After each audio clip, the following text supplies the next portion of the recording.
नमस्कार दोस्तों, स्वागत है आपका आज की हमारी इस क्लास में। तो ये class estate 2024 TGT PGT Hindi दोनों के लिए ही महत्वपूर्ण है। आज से हम लोग हिंदी साहित्य की एक क्विक रिवीजन शुरू करते हैं और ये जो बुक है यहाँ से प्रश्न आते ही आते हैं, आपकी एक अच्छी दोहराई हो जाएगी। तो शुरू करते हैं आज की हमारी ये क्लास। सारी चीज़ें ध्यान से सुनते रहना और ध्यान में रखनी है। तो सबसे पहले हिंदी साहित्य के इतिहास लेखन का सबसे पहला प्रयास करने वाले कौन थे? फ्रेंच विद्वान गारसा दा तासी। ठीक है, नाम है गारसा दा तासी, फ्रेंच विद्वान थे ये। इनकी पुस्तक का नाम था इस्तवार दा ला लिटरेचर इंदुए हिंदुस्तानी। ठीक है, जो कि फ्रेंच भाषा में थी। 3-4 प्रश्न बनते हैं, याद रखना है। गारसा दा तासी ने अपनी पुस्तक की रचना फ्रेंच भाषा में की। तासी ने अपनी पुस्तक का नाम इस्तवार द ला लिटरेचर इंदुए हिंदुस्तानी रखा।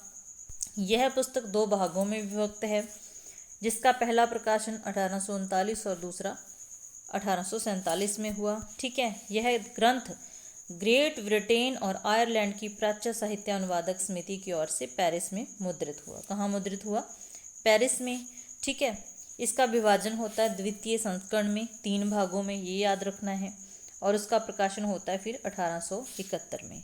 इस्तवार द ला लिटरेचर इंदुए हिंदुस्तानी द्वितीय संस्करण में 3 भागों में विभक्त हो गया, जिसका प्रकाशन 1871 में होता है।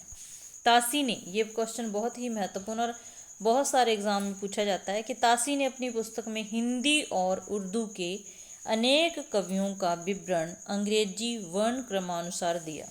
तो अंग्रेजी वर्ण क्रमानुसार विवरण देने वाले कौन से विद्वान हैं? गारसा दा तासी, याद रखना है। गारसा दा तासी के ग्रंथ में कुल कितने कवि हैं? 738 हैं, जिसमें हिंदी के केवल 72 है, बाकी सारे उर्दू के हैं। ठीक है, डॉक्टर लक्ष्मी सागर वार्ष्णेय ने तासी के ग्रंथ का हिंदी अनुवाद हिंदुई साहित्य का इतिहास नाम से किया और इसका प्रकाशन 1952 में हुआ। ये भी याद रखना है। अनुवाद, हिंदी अनुवाद किसने किया? आगे है हिंदी तासी की पुस्तक इस्तवार द ला लिटरेचर इंदुए हिंदुस्तानी में इंदुए के लिए हिंदवी और हिंदुस्तानी के लिए हिंदुस्तानी, जो कि उर्दू का है, अर्थ प्रयुक्त होता है। ठीक है, हिंदी साहित्य इतिहास लेखन की परंपरा में हिंदी भाषा में, इंपॉर्टेंट क्वेश्चन है, हिंदी भाषा में लिखा प्रथम ग्रंथ श्री महेश दत्त शुक्ल द्वारा रचित भाषा काव्य संग्रह है। ग्रंथ का नाम भी याद रखना है, भाषा काव्य संग्रह। किसका है ग्रंथ? महेश दत्त शुक्ल का, हिंदी भाषा का प्रथम ग्रंथ। ठीक है, भाषा काव्य संग्रह का प्रकाशन कब हुआ? 1873 में। नवल किशोर प्रेस लखनऊ से हुआ। ठीक है, फिर शिव सिंह सेंगर ने शिव सिंह सरोज नाम से हिंदी भाषा में दूसरा महत्वपूर्ण ग्रंथ रचा। ठीक है, शिव सिंह सरोज का प्रकाशन 1883 में हुआ। शिव सिंह सरोज में 1838 कवि भाषा कवियों का जीवन चरित्र तथा उनकी कविताओं के उदाहरण दिए गए हैं। आगे फिर ये इम्पोर्टेंट क्वेश्चन है, सन 1888 में एशियाटिक सोसाइटी ऑफ बंगाल की पत्रिका के विशेषांक के रूप में ग्रियर्सन द्वारा रचित the modern vernacular literature of Hindustan, इस पुस्तक के रचयिता कौन है? Grierson.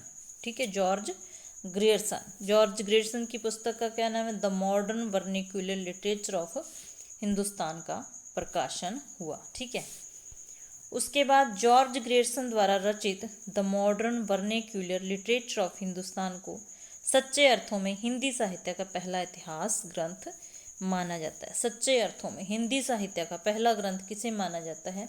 The modern vernacular literature of Hindustan को। ठीक है, ग्रियर्सन ने अपने ग्रंथ में 952 कवियों को शामिल किया।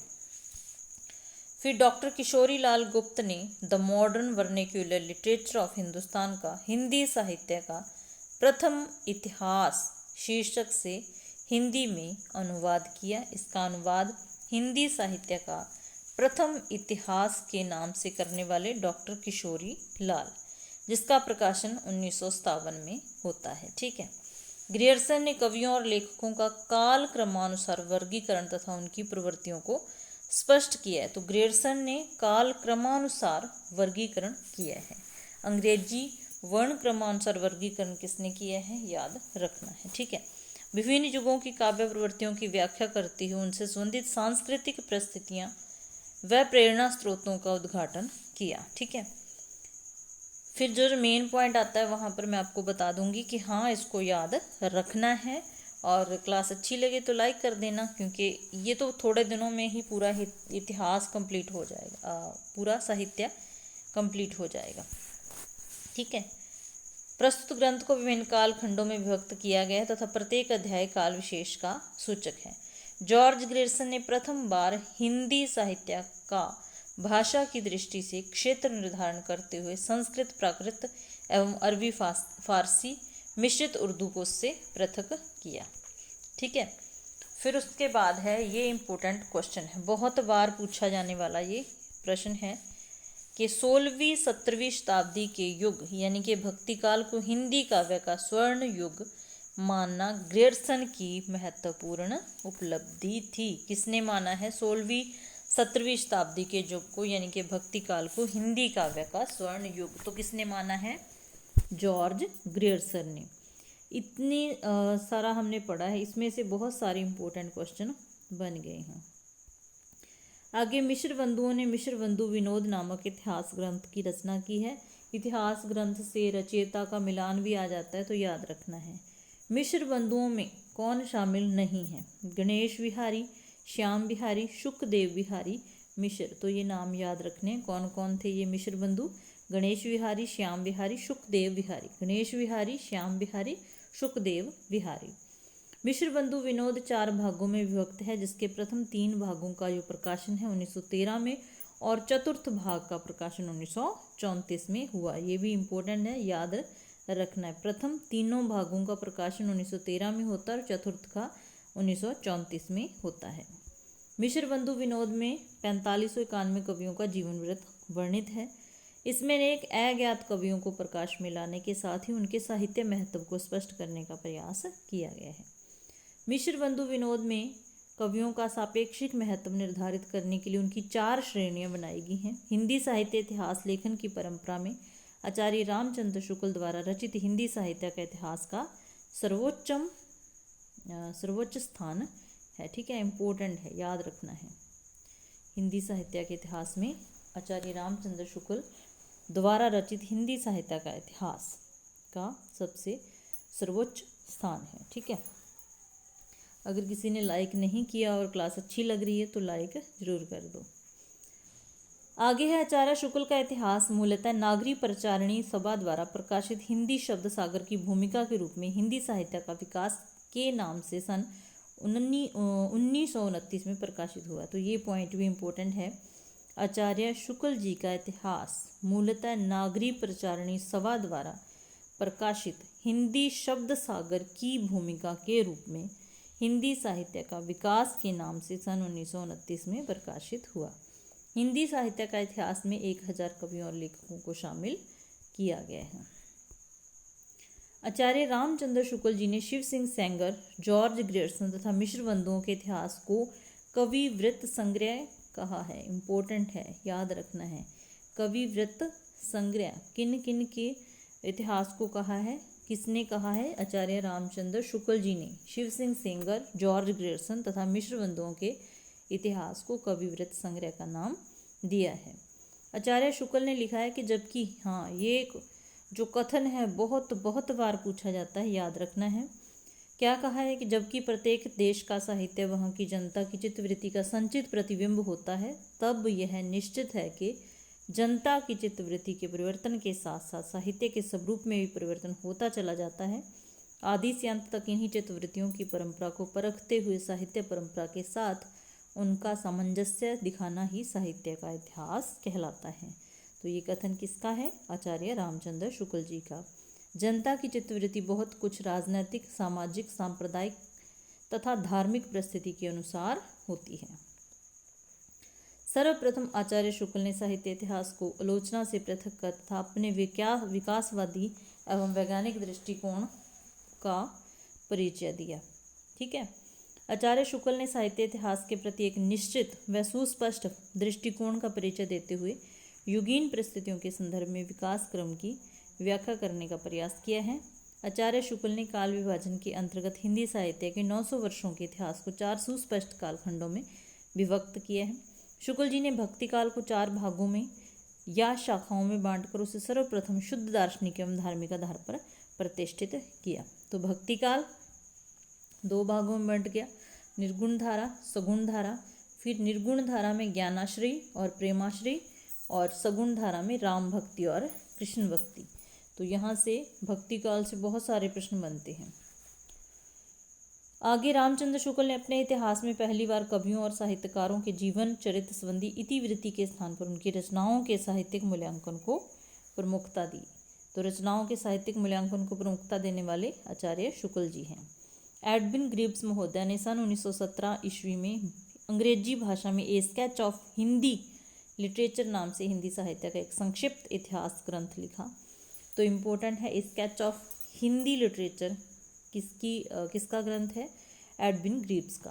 कब लिखा? 1917 में। ठीक है। उसके बाद इन्होंने हिंदी साहित्य के इतिहास के 5 विभाग किए हैं।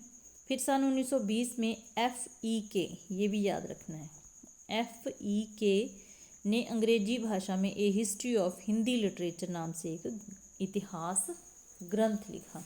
दोनों ग्रंथों के लेखक याद रखने हैं, sketch of Hindi literature, A history of Hindi literature.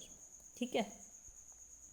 तजकिरा ई शौराई हिंदी नामक इतिहास ग्रंथ मौलवी करीमुद्दीन द्वारा लिखा गया है। इसमें कुल कवियों की संख्या 1004 है, जिसमें हिंदी के 62 कवि हैं। इस ग्रंथ में प्रथम बार काल क्रम का ध्यान रखा गया है।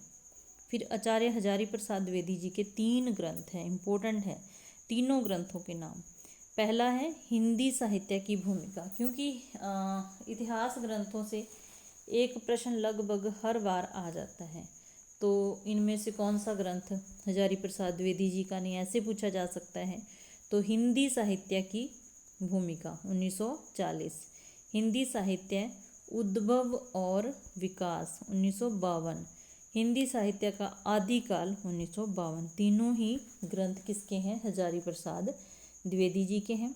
हिंदी साहित्य की भूमिका, हिंदी साहित्य उद्भव और विकास, और हिंदी साहित्य का आदिकाल।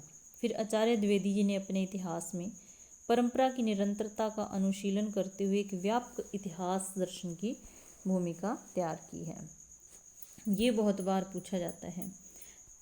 राम कुमार वर्मा ने हिंदी साहित्य का आलोचनात्मक इतिहास लिखा है। ये किसका है? हिंदी साहित्य का आलोचनात्मक इतिहास किसका है? डॉक्टर राम कुमार वर्मा का। आगे चल के सारे नाम पढ़ेंगे जहाँ से पिछली बार क्वेश्चन आया था। फिर हिंदी साहित्य का आलोचनात्मक इतिहास का प्रकाशन 1938 में हुआ। डॉक्टर वर्मा ने अपने इतिहास ग्रंथ में 693 ईस्वी से 1693 ईस्वी तक की कालावधि अर्थात संधि काल से लेकर भक्ति काल तक की अवधि को ही लिया है। फिर डॉक्टर वर्मा ने स्वयंभू को, ठीक है, याद रखना है, डॉक्टर वर्मा ने स्वयंभू को, जो कि अपभ्रंश के पहले कवि कौन से हैं? स्वयंभू को हिंदी का पहला कवि किसने माना है? डॉक्टर राम कुमार वर्मा ने। हिंदी साहित्य का आरंभ इन्होंने कब से स्वीकार किया? 693 से। डॉक्टर वर्मा ने स्वयंभू को, जो कि अपभ्रंश के सबसे पहले कवि हैं, हिंदी का पहला कवि मानते हुए हिंदी साहित्य का आरंभ माना है 693 से। ठीक है। उसके बाद नागरी प्रचारणी सभा ने हिंदी साहित्य का वृहत इतिहास का प्रकाशन 16 खंडों में किया है। ठीक है। तो आगे ये उनके भाग लिखे हैं और संपादक लिखे हैं। स्क्रीनशॉट लेके इसको आप थोड़ा एक नज़र देख सकते हैं। ठीक है। उसके बाद हम नेक्स्ट क्लास कल पढ़ेंगे, जिसमें पूरा नामकरण और इतिहास ग्रंथ पढ़ेंगे, और वहाँ से हर पेपर में, हर एस्टेट में प्रश्न आता है। आप प्रीवियस ईयर उठा के देख लीजिए। अगर क्लास अच्छी लगे तो लाइक कर देना, चैनल पर नए हो तो चैनल को भी सब्सक्राइब कर लेना। हम लोग पढ़ते रहते हैं हिंदी NCERT। ठीक है। तो मिलते हैं फिर ऐसी ही नेक्स्ट क्लास में। क्लास देखने के लिए धन्यवाद।